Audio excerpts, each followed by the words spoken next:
Oh, what happened to our sales? Bakit ganito? Pababa ng pababa.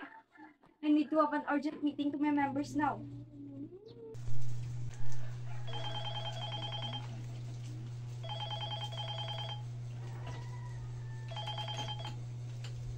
Hello, Joel? What's up? Is there anything wrong? Anything wrong? Are you blinded for what happened? Call Jassy and let's have meeting now. It's urgent, so don't be late. Okay, ma'am. So what the urgent meeting is all about? It's good that we're complete. Tinatawag ko kayo at because our sales is getting down. So what we do now? Let me hear your suggestions and opinions. Oh shucks! Now I noticed in the past 3 months that our sales is getting lower. But why? We almost did our best job for those sales. Nakakalungkot naman kung ma-fired ang team natin. I have an idea. What if we make our sale more innovative? What I mean is, to make our sale more interesting. Nagpa tayo ng mga products, especially yung mga trend for our sale, for that many customers will buy to us because this is something new to our sales. Okay, that's good idea. And I promote it online. Then ako na bahala mag-online selling. Through this, we can increase our sales. Also, I had a followers naman, so I think mapapadali lang in term of online selling. It was a brilliant idea. Let us try and let's see the outcome. I will call to all suppliers to deliver some items that we can add to our sales. And by the way, team, thank you so much for your cooperation and hard work. Without you guys, we can't do this. Let's collaborate each other to have a better success. Being a team leader, you know how to handle difficult things.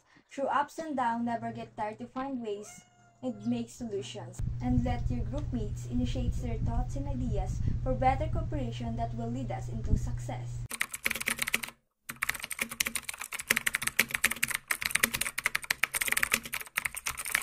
Good morning, team. We should come up with a research title related to our sales. Our sales manager says that we should propose a research title and to be submitted by next week. Dapat talaga pag-isipan natin ito ng maigi.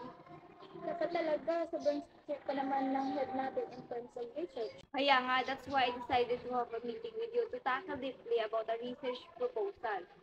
Naghahanap ako ng article guys para makakuha tayo ng info and to have an idea for our research title. How about the impact of social media on sales performance? Medyo mahirap po. What is the number of clients in every year? A quantitative research. I forgot to say guys na qualitative research ang gagawin natin. Dapat talaga ma-finalize na natin. Okay guys, I will give you time to think about it. Let's continue it tomorrow, 9:30 a.m. So please don't be late. That's good, para mapag-isipan namin ng mabuti. Don't worry, Julina. We assure you that tomorrow we will have a final research title. Talaga lang, ha? I hope so. Kailangan ko rin talaga mag-rest.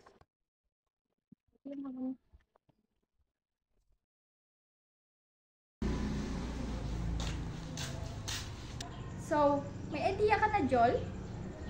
Doubtful pa ako. Kayo team, do you have any ideas? Meron kami ni Duna, we think it twice kagabi. But we are not sure if tama to. So tell me, what is it?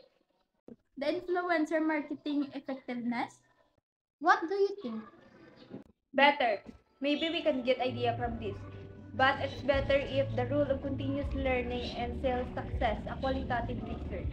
Are you all agree of this research title? It's simple but informative and it's not complicated.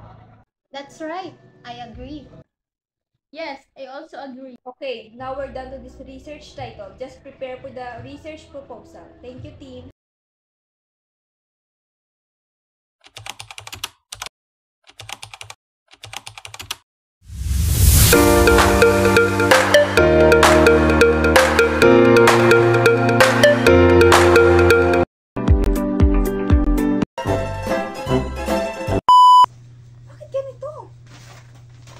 Wala na. Tingabi. Tila zero, dugay alang zero palang daan. Sige na. So many customers will buy Difficult things.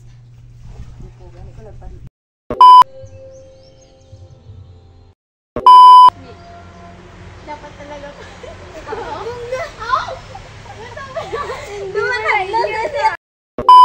Gabi si Dona yun. basta 1, 2, 3 go tapos ari na tayo.